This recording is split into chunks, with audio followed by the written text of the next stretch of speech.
बिस्मिल्लाहिर्रहमानिर्रहीम। अस्सलाम वालेकुम व्यूअर्स, कैसे हैं आप? अल्लाह ताला आपको खुश रखे, आबाद रखे, आमीन। आज जी हम बना रहे हैं गोभी गोश्त। बहुत ही मज़े का बनता है और आजकल सीज़न में आई हुई है गोभी, ज़रूर आप इसको बनाएं। और हमने इसको बीफ के साथ बनाया, आप चाहें तो मटन के साथ सेम रेसिपी के साथ बना सकते हैं। चलिए इसको बनाना शुरू करते हैं। रेसिपी पसंद है लाइक कर दीजिएगा। तो इसके लिए सबसे पहले आधा कप मैंने ऑयल का लिया है। इसमें एक तेज़पत्ता, एक बड़ी इलायची और एक टुकड़ा दालचीनी का डाल दिया और साथ ही इसमें डाल देंगे 1 कप जितना प्याज।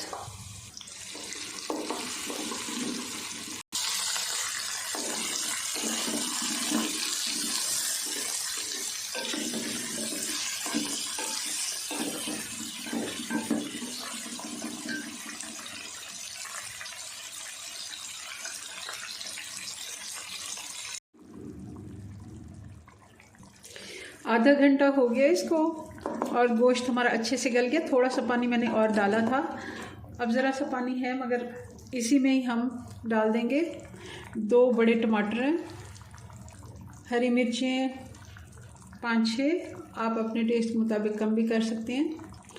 और साथ ही इसमें डाल देंगे, हमने हल्दी और नमक पहले से डाल दिया था। लाल मिर्च पाउडर 1 टीस्पून, 2 टीस्पून धनिया पाउडर, 1 टीस्पून ज़ीरा पाउडर।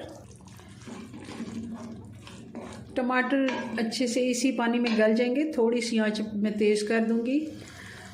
मैंने थोड़ा सा, मुझे लगा है कि कैमरा हमारा बंद हुआ है, उस जगह पे मैं आपको बता देती हूँ कि हमने इसमें 1 कप प्याज के साथ बड़ी इलायची, तेज़पात और दालचीनी डाल के गोश्त को अच्छे से भून लिया था।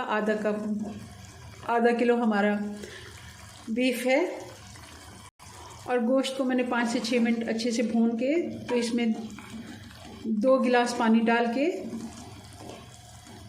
अदरक लहसुन भी हमने प्याज के साथ भून लिया था और गोश्त में हल्दी और नमक के साथ इसको हमने गलने के लिए आधा घंटे के लिए छोड़ दिया था हल्की आंच पे। अब हो सकता है कि उसमें रिकॉर्डिंग ना हुई हो, तो मैं इसलिए बता रही हूँ। वैसे अगर मुझे मुकम्मल नहीं इसका पता, कई दफ़ा थोड़ी बहुत मिस्टेक हो जाती है, तो आप लोग इस बात को इग्नोर कर दिया करें। चलें जी, अब अच्छे से ये पानी हम खुश करेंगे। इसी के साथ टमाटर और ये मसाले भी हमारे पक जाएंगे जो हमने अभी डाले हैं। बड़ी इलायची आपने ज़रूर डालनी है, बीफ हो मटन हो, आप बड़ी इलायची और तेज़पात, दालचीनी, ये 3 मसाले मस्ट हैं, आप डाला करें। इससे बहुत ही अच्छा टेस्ट डेवलप होता है और गोश्त की स्मेल ख़त्म होती है। 4 से 5 मिनट हमने अच्छे से मसाले भून लिए गोश्त के साथ। गोश्त हमने पहले फ्राई कर लिया था।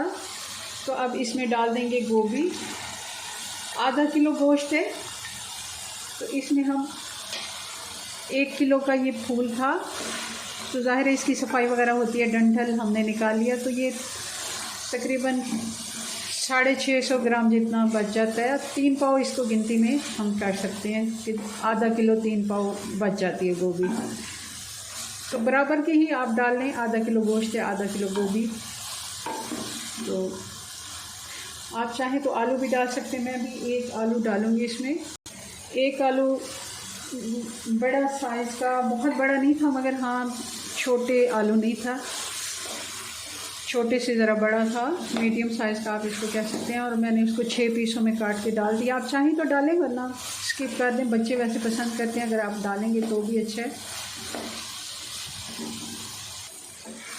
2-3 मिनट हमने गोभी को मसाले के साथ, गोश्त के साथ भून लिया। अब इसमें पानी डालेंगे। पानी हम इतना डालेंगे कि इसमें गोभी हमारी गल जाए। तकरीबन 1 कप पानी मैंने डाल दिया और इसको अब हल्की आंच पे 10 से 12 मिनट के लिए छोड़ देंगे ताकि गोभी जो है अच्छे से गल जाए।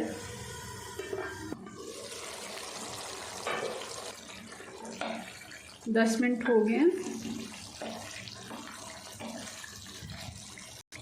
आंच थोड़ी सी अब तेज़ करके, तो 2 से 3 मिनट हम इसको भून लेते हैं। थोड़ा पानी भी इसमें रह गया है, वो भी खुश्क हो जाए।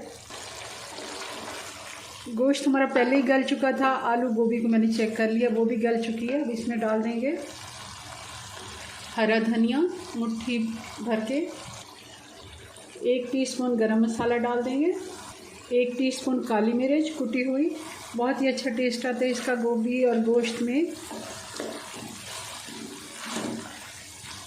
चलिए जी, अब मैं चूल्हा बंद करती हूँ और ये हमारा गोभी गोश्त बन के तैयार है।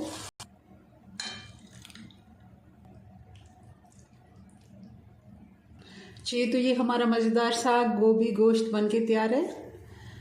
ज़रूर आप इसे ट्राई कीजिएगा। बहुत आसान रेसिपी है, बहुत आसानी से बन जाता है और बहुत ही मज़े का लगता है। सर्दियों में तो गोभी सीज़न की होती है और इसमें बहुत ही मज़े की सब लगती है गोश्त के साथ। चलें जी, अपनी दुआ में याद रखें। मिलते हैं नेक्स्ट वीडियो में नई रेसिपी साथ। तब तक के लिए अल्लाह हाफिज़।